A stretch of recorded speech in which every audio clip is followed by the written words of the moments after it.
مولوی محمد علی لاہوری اور مشہور زمانہ قادیانی خواجہ ڈاکٹر کمال دونوں بیٹھے تھے آپس میں.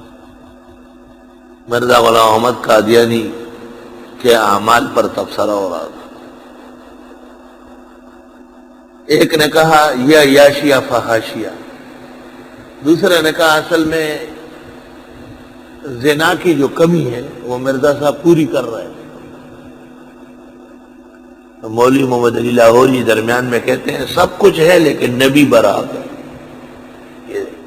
ختم اللہ علی قلوبہم وعلی سمعہم، اللہ تعالیٰ نے دلوں پر مہرے لگائی. پیغمبر کی زندگی کیسی صاف ستھری ہوتی ہے. حضرت اعتکاف میں تھے مسجد نبوی میں، بیویاں ملنے آئی، آپ مسجد کے ساتھ ساتھ ان کے ساتھ چلتے رہے.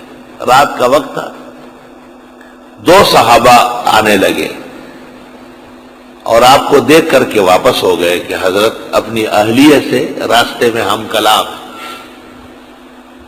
جب بی بی رخصت ہو گئی چلی گئی تو آپ نے ان دونوں کو بلایا، ادھر آؤ، انہا زوجتی صفیہ، یہ میری بیوی صفیہ ہے. انہوں نے کہا حضرت ہمارا آپ پر ایمان ہے. آپ نے کہا نا، ان شیطان یجری من ابن آدم مجرى الدم، شیطان بنی آدم کے خون میں دوڑتا ہے. اگر یہ خیال بھی آیا کہ ایک پیغمبر ایسے وقت میں ایک اجنبیہ سے ہم کلام ہے، آپ کا ایمان ختم ہو جائے گا.